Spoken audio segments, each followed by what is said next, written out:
Hello everyone, welcome to SRG study friends. आज के इस वीडियो में हम लोग पढ़ने वाले हैं यूपी बोर्ड क्लास 6 का हिंदी चैप्टर नंबर 2 है, अपना स्थान स्वयं बनाइए।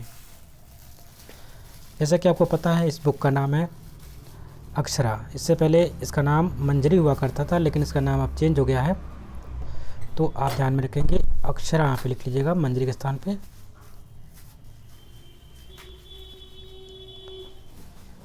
ठीक है, अब सबसे पहले हम लोग इस चैप्टर की जो पार्ट है उसका सारांश देखेंगे।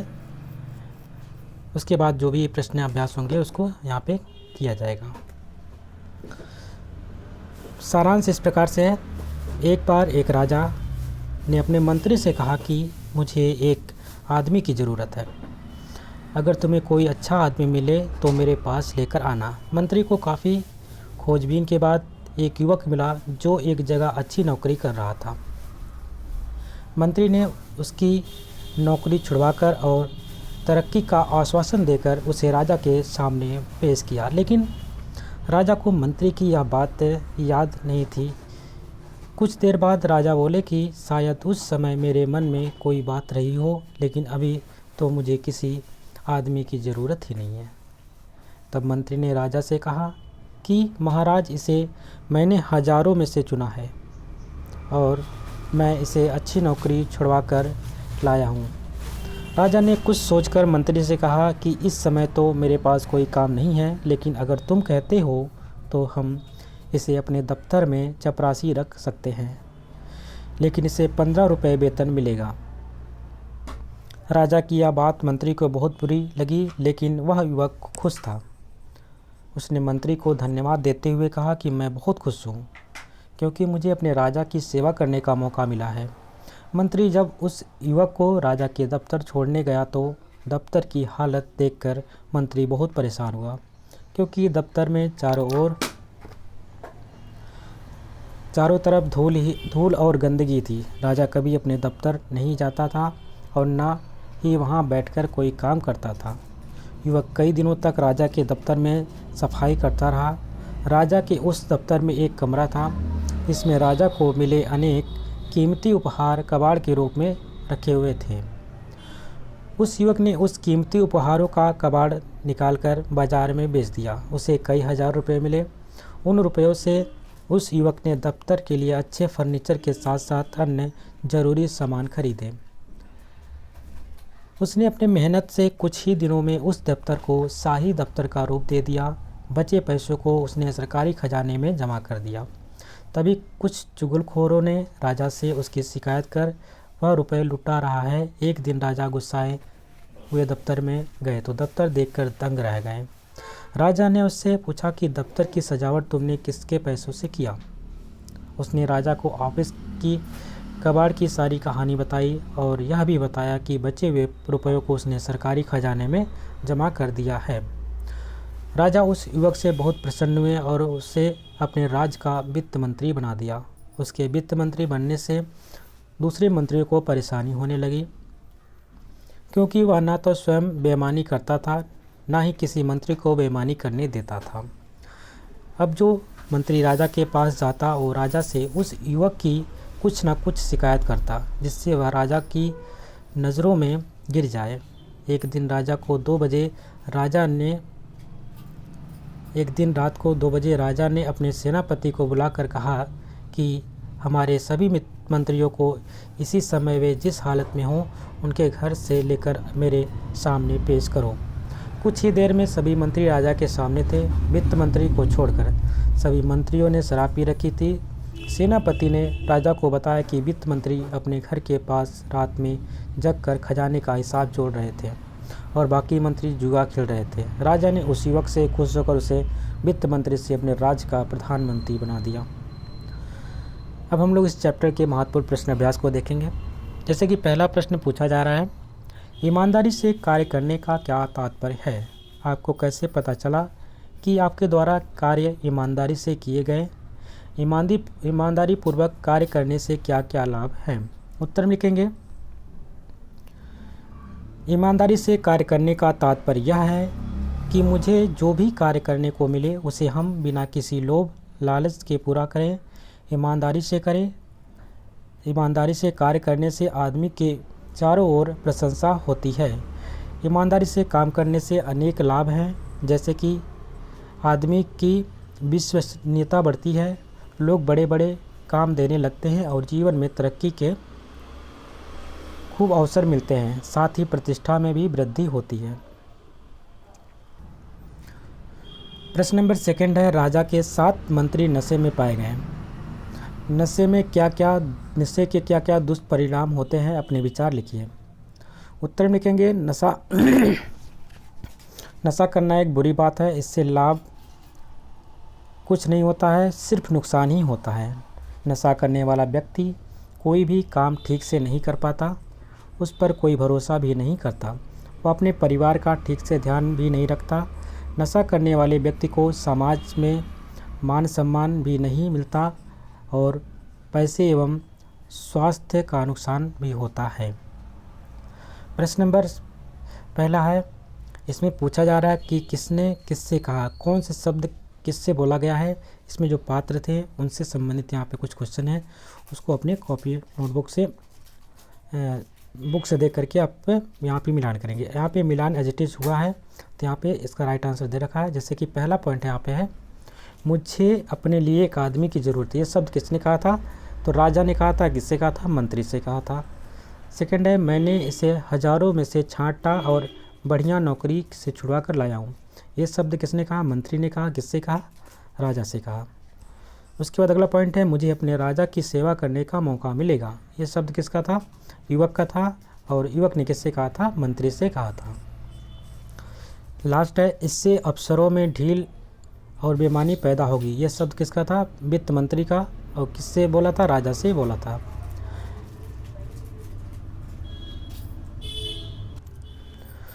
प्रश्न नंबर 2 है, युवक ने कीमती सामान क्यों बेच दिए। उत्तर में लिखेंगे, दफ्तर का फर्नीचर आदि सामान खरीदने के लिए युवक ने कीमती सामान को बेच दिया। यानी जो दफ्तर का सामान था आदि जो सामान खरीदने थे सजावट साज सज्जा के लिए, उसके लिए उसके पास पैसे नहीं थे, इसलिए उसने कबाड़ के सामान को बेच करके अपने दफ्तर की सजावट की, और जो पैसे बच गए उसको उसने खजाने में जमा करा दिया। प्रश्न नंबर 3 है, हुजूर पैसे तो मैं भी डाल सकता था, पर यदि पैसा कम है और इसके लिए पूछताछ न हुई तो इससे अफसरों में बेईमानी और ढील पैदा होगी। वित्त मंत्री ने ऐसा क्यों कहा।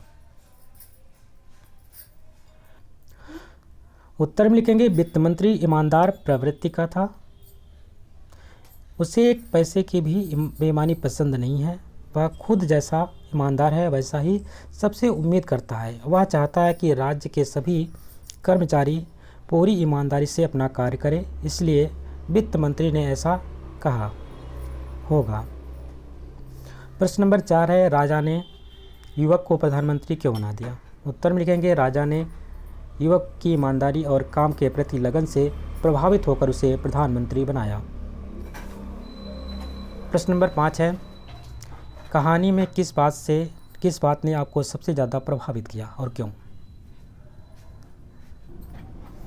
उत्तर में लिखेंगे, मुझे कहानी में युवक की ईमानदारी, काम के प्रति उसका लगन तथा उत्साह आदि ने मुझे बहुत प्रभावित किया। वह अपने इन्हीं गुणों के कारण एक मामूली चपरासी से पहले वित्त मंत्री और फिर बाद में प्रधानमंत्री बना।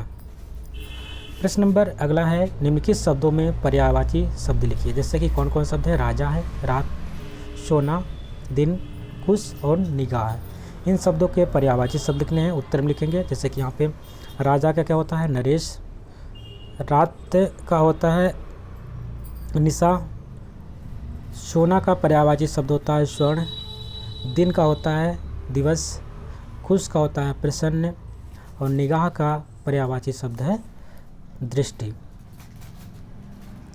प्रश्न नंबर 2 है, निम्नलिखित शब्दों के विलोम लिखिए। तो आपको ध्यान देखना है कौन कौन शब्द रखे हैं। जैसे उन्नति है, उन्नति का विलोम क्या होता है, अवनति होता है। कृतज्ञ का होता है कृत्य धन्य होता है। बेईमान का क्या होता है, ईमानदार विलोम है। और अमीर का गरीब और अच्छा का बुरा। इस प्रकार से यहाँ पे कुछ शब्द दे रखे हैं, उनके आप विलोम शब्द लिख लीजिएगा। इम्पोर्टेंट आपको हो जाएगा कृतज्ञ का, ठीक है, कृतज्ञ वाला आपके लिए इम्पोर्टेंट है, इसको ध्यान से पढ़िएगा।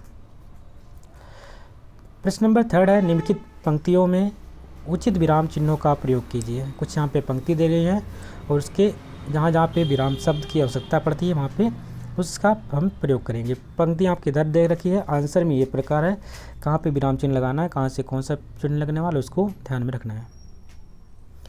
तो जैसे कि पेन पेंसिल और रबर लिखने के साधन है, तो पेन के बाद आपको लगाना है कॉमा का साइन। ठीक है, ठीक। कॉमा लगाने के बाद आपको पेंसिल और रबर लिखने के साधन है के बाद आपको पूर्ण विराम का चिन्ह लगाना है। तो लास्ट में आपको, तो यानी पहले वाले में 2 चिन्ह लगेगा। एक तो आपको पेंसिल से पहले आप देखेंगे यहाँ पे कॉमा है, उसके बाद आपको पूर्ण विराम के साइन यहाँ पे दिख रहा है लास्ट में। क्या आपके विद्यालय में कंप्यूटर है? तो यहाँ पे आप प्रश्न पूछा जा रहा है। जब प्रश्न पूछा जाएगा तो लास्ट में आपको प्रश्नवाचक चिन्ह लगाना होता है। तो इस प्रकार से आप प्रश्नवाचक चिन्ह लास्ट में लगा देंगे और यहाँ पे उचित विराम शब्द का प्रयोग हो जाएगा। गा है वह कितने सुंदर फूल खिले हैं। यहाँ पे फूल के बारे में बात की जा रही है। तो यहाँ पे एक्सक्लेमेटरी सेंटेंस दिख रहा है, इससे वो हम हिंदी में कहते हैं विस्मयबोधक। तो विस्मयबोधक की बात हो रही है, तो वहाँ पे विस्मयबोधक का साइन होता है इस प्रकार से, एक डंडा खींच करके नीचे से थोड़ा सा बिंदु लगा देते हैं, तो इसको विस्मयबोधक कहते हैं। तो वह के बाद आपको लगाना है विस्मयबोधक का चिन्ह। कितने सुंदर फूल खिले हैं, लास्ट में इस वाले सेंटेंस के लिए पूर्ण विराम भी लगा देना है। लास्ट सेंटेंस यहाँ पे दे रखा है, गुरु शिष्य विद्यालय की शोभा है। तो गुरु और शिष्य के बीच में आपको लगाना है योजक का साइन। इस प्रकार से एक सीधी सीधी लाइन खींचेंगे और इसके बाद विद्यालय की शोभा है के बाद आपको पूर्ण विराम लगाना है। तो 2 साइन इसमें लगने वाला है, एक तो योजक का साइन होगा जिस प्रकार से सीधे छोटी सी लाइन खींचा जाता है, और दूसरा होगा यहाँ पे पूर्ण विराम का। तो यहाँ पे लास्ट में पूर्ण विराम लगा दीजिएगा। आते हैं प्रश्न नंबर 4 पे। प्रश्न नंबर 4 कह रहा है, जिन शब्दों में से एक से अधिक अर्थ होते हैं उन्हें हम अनेकार्थी कहते हैं। जैसे कि हार गले में पहने जाने वाली माला, यानी कि जो हार है यहाँ पे ये क्या होती है, गले में पहने जाने वाली माला है। तो यहाँ से एक लंबा सा शब्द दिख रहा है, इसके लिए एक छोटा सा वर्ड है हार। ठीक है, उसके बाद हार पराजय के एक शब्द है, उसके लिए क्या हम शब्द लिखेंगे अनेकार्थी। जैसे कि जिन शब्दों के अधिक अर्थ होते हैं उन्हें हम अनेकार्थी कहते हैं। हार पराजय की बात करते हैं। उसके बाद हम ध्यान में रखेंगे, अगला प्रश्न है, दिए गए अनेकार्थी शब्दों के अर्थ लिखकर उनके वाक्य में प्रयोग भी करना है। जैसे कि पहला यहाँ पे दे रखा है कर, दूसरा शब्द है मन, और तीसरा है सोना, और चौथा है पत्र। तो कर का अर्थ दोस्तों क्या होता है, तो कर 2 तरीके के होते हैं। एक तो आपका कर का मतलब होता है टैक्स, इसके बारे में लिखेंगे, इसके वाक्य प्रयोग में इस प्रकार से लिखेंगे, वह अपना आयकर समय से जमा करता है। तो यहाँ पे टैक्स की बात हो रही है। दूसरा कर का मतलब होता है सड़, हाथी का कर लंबा होता है। ठीक है, एक कर का मतलब होता है हाथ भी होता है, हाथ की रेखाएं होती हैं, तो उसको भी देख लीजिएगा। अगला प्रश्न है मन मतलब होता है हृदय, मन का हृदय। वह मन का बुरा नहीं है, मतलब हृदय से बुरा नहीं है। और एक अर्थ मन का अर्थ होता है तोल की एक इकाई होती है, तो मतलब तोलने की एक इकाई होती है, जिसमें आपको ध्यान में रखना है, उसने मुझसे एक मन गेहूँ लिया, मतलब उसने एक मन गेहूँ लिया। तो यहाँ पे तोलने की इकाई है, एक मन होता है, और एक मन जो होता है मन का हृदय होता है। हम अपने मन से जो चीज़ सोचते हैं अपने मन में अच्छा बुरा, वो क्या होता है, वो हमारे मन की बात की जा रही है। एक जो मन होता है वो तोलने की इकाई होती है। इसी प्रकार से एक शब्द दे रखा है यहाँ पे सोना का एक अर्थ होता है जो कि एक क्रिया होती है, जैसे कि हम सोते हैं रातों में। तो राहुल को सोने में बहुत आनंद आता है, आप लोगों को भी सोने में बहुत आनंद आता होगा। दूसरा सोने का अर्थ होता है एक धातु होती है, जैसे आपको पता है, जिससे हम सोने के जेवर महिलाओं को बहुत पसंद आते हैं, सोने के जेवरात बनाया जाता है। तो 2 अर्थ हुए सोने का, एक तो आपको पता है सोने की क्रिया होती है, और एक सोना जो है एक धातु होती है। अगला है पत्र का अर्थ होता है यहाँ पे एक पत्ता होता है, जैसे कि पेड़ पौधों से पत्ते गिरते हैं, तो पतझड़ के बाद बसंत के सभी पेड़ों पर नए पत्र लगते हैं, ये वाक्य में प्रयोग हो जाएगा। और दूसरा पत्र का अर्थ होता है चिट्ठी, तो मुझे तुम्हारा पत्र मिला। तो यहाँ पे 2 अर्थ मिले, एक पत्र में पत्ता होता है और एक पत्र का अर्थ होता है चिट्ठी, और दोनों के वाक्य प्रयोग यहाँ पे दे रखे हैं, दोनों को देख लीजिएगा। प्रश्न नंबर 5 है, संज्ञा या सर्वनाम की विशेषता बताने वाले शब्दों को विशेषण कहते हैं। निम्नलिखित पंक्तियों में आए हुए विशेषणों को रेखांकित कीजिए। तो दोस्तों ध्यान में रखेंगे, जो संज्ञा या सर्वनाम के विशेषता बताएं उन शब्दों को हम क्या कहते हैं, विशेषण कहते हैं। अगर आपको विशेषण की परिभाषा पूछी जाती है तो यही बताएंगे, जो संज्ञा या सर्वनाम की विशेषता बताएं ऐसे शब्दों को विशेषण कहा जाता है। और ऐसे कुछ शब्द आए हुए हैं कुछ पंक्तियों में, उसको आपको रेखांकित करना है जहाँ पे शब्द दिखेंगे। संज्ञा को आपको पता है, किसी वस्तु, स्थान, व्यक्ति, जाति के नाम को संज्ञा कहते हैं।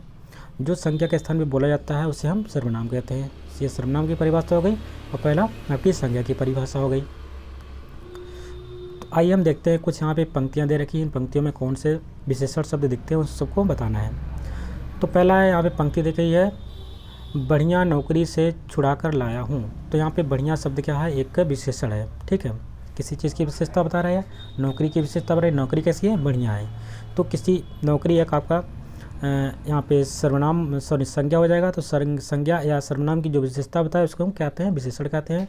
तो बढ़िया जो शब्द यहाँ पे है, अच्छा, बढ़िया, खराब, ये सब जो होते हैं ये सब आपके विशेषण होते हैं। तो बढ़िया यहाँ पे आपको अंडरलाइन कर लेना है इसमें। अगला है पॉइंट नंबर खा, दफ्तर सचमुच शाही दफ्तर हो गया। अब दफ्तर कैसा हो गया, शाही हो गया, मतलब दफ्तर की इस विशेषता क्या बता रहा है, शाही की तरीके। तो जो किसी शब्द, संज्ञा या सर्वनाम की विशेषता बताए उसे हम विशेषण कहते हैं। तो शाही यहाँ पे उस दफ्तर की विशेषता बता रही है, इसलिए शाही आपको एक विशेषण होगा और शाही के नीचे आपको इस प्रकार से एक अंडरलाइन कर देना है, एक वहाँ पे रेखांकित कर देना है। अगला पॉइंट है, उन्होंने तेज आवाज़ में पूछा। आवाज़ कैसी थी, तेज थी। तो ध्यान में रखेंगे, तेज के नीचे आपको अंडरलाइन कर देना है। अगला पॉइंट है, उसने राजा को रद्दी लिफाफों की कहानी सुनाई। लिफाफे कैसे थे, रद्दी थे, इसके ध्यान में रखेंगे। रद्दी के नीचे भी आपको एक एक अंडरलाइन खींच देना है, उसको रेखांकित कर देना है। जो भी विशेषण है, विशेषण शब्दों को आपको सिर्फ रेखांकित करना है। आगे देखेंगे, सभी मंत्री महल के एक बड़े से कमरे में आ गए। तो कमरा कैसा था दोस्तों, कमरे की बात हो रही है, तो कमरे की विशेषता क्या थी, कमरा बड़ा था। तो विशेषता कमरे की हुई यहाँ पे, तो विशेषण शब्द क्या हो गए, बड़े। तो बड़े को आपको अंडरलाइन कर देना है। उसके बाद आगे बढ़ते हैं, लास्ट पॉइंट है, उसमें है कि सभी मंत्री बहुत लज्जित हुए। मंत्री क्या हुए, लज्जित हुए, उनको अपनी शर्म आई अपने कार्य किए पे। तो ये लज्जित शब्द होता है, ये आपका विशेषण होता है। तो इस प्रकार से यह चैप्टर कंप्लीट होता है। आशा करते हैं आपको वीडियो अच्छी लगी होगी। यदि वीडियो पसंद आई है तो इसको लाइक करिएगा, शेयर करिएगा और चैनल पे नए हैं तो चैनल को सब्सक्राइब कर लीजिएगा। मिलते हैं एक नए वीडियो में, तब तक के लिए नमस्कार, जय हिंद।